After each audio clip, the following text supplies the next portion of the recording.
This is the Unit 2, Lesson 5 video.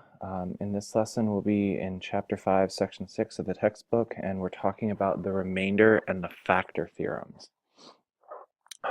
We have two content standards for this lesson. The first one says know and apply the remainder theorem. For a polynomial p of x and a number a, the remainder on division by x minus a is p of a, so that p of a equals 0 if and only if x minus a is a factor of p of x. And our second standard says graph polynomial functions identifying zeros when suitable factorizations are available and showing end behavior. And our mathematical practice for this lesson is to look for and make use of structure. So in the past, we've used distributive property and factoring in order to simplify algebraic expressions. And in this lesson, we're going to evaluate functions using synthetic division and determine whether a binomial is a factor of a polynomial by using synthetic division.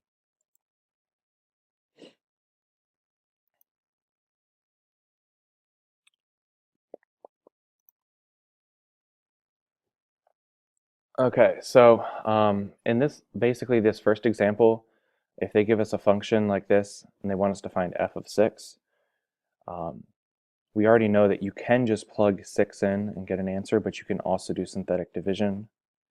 And if you do synthetic division, the remainder is the answer. It's the same thing as if you had plugged 6 into this problem.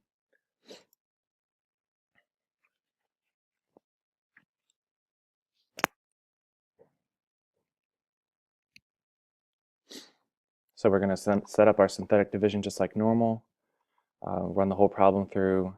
We get 2453 as the remainder, the last number in the synthetic division, and that is our answer for f of 6.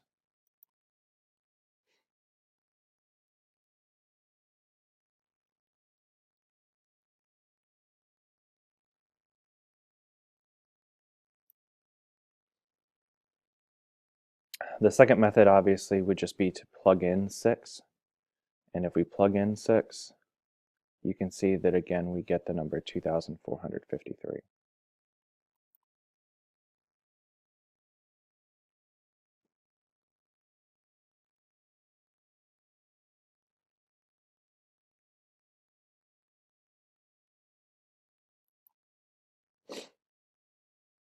Okay, check your progress problem.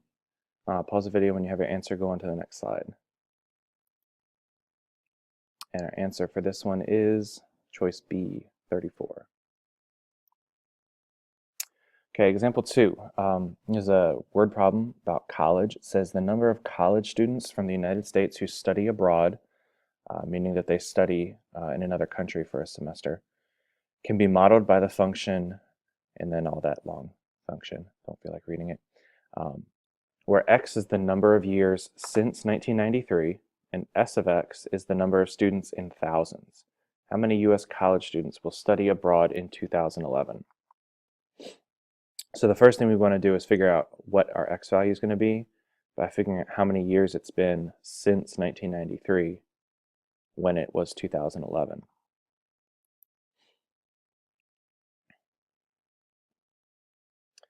So right here, they have found that it's been 18 years later. 1993 plus 18 gives us 2011. And then we're taking our coefficients, throwing them up here. We're going to do our synthetic division. And they get 451.76. And so that number, the remainder, that would be our answer for the number of students in thousands. So it's actually 451,000 students that we're going to study abroad.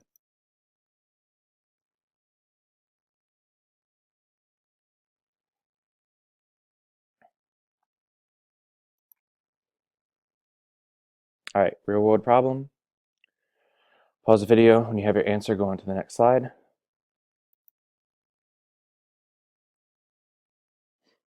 And we get choice B again for this small problem. Here's a key concept. The binomial x minus r is a factor of a polynomial p of x if p of r equals 0. So if the remainder is 0, then x minus that number is a factor of a problem. So example 3 says we're going to use a factor theorem. We need to figure out if x minus 3 is a factor of x cubed plus 4x squared minus 15x minus 18. Then we're going to find the remaining factors of the polynomial. So we're going to go ahead and do, I believe, synthetic division on here.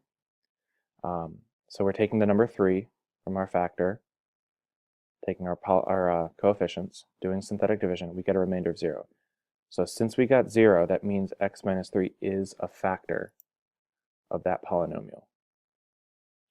Then we're going to take the leftover coefficients from the problem, which were 1, 7, and 6, and we turn that into a quadratic expression.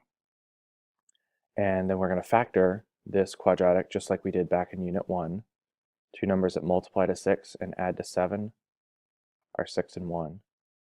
So the entire polynomial would have factored into x minus 3 times x plus 6 times x plus 1.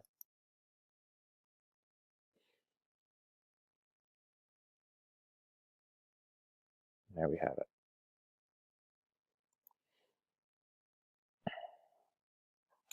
And you can always check your answers to make sure that you factored correctly by looking at the graph. So if you take this function x cubed plus 4x squared minus 15x minus 18 and you type that in your calculator and then look at the graph, you'll see that it crosses the x-axis at -6, -1, and 3, which were the three values that would have set each of those factors that you found individually. They would set each of those factors equal to 0.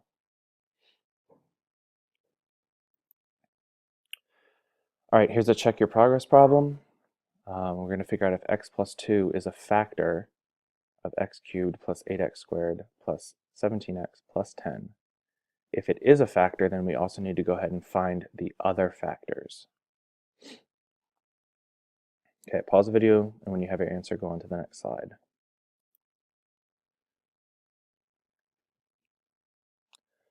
Okay, this one is A, x plus 2 is a factor. The other factors are x plus 5 times x plus 1.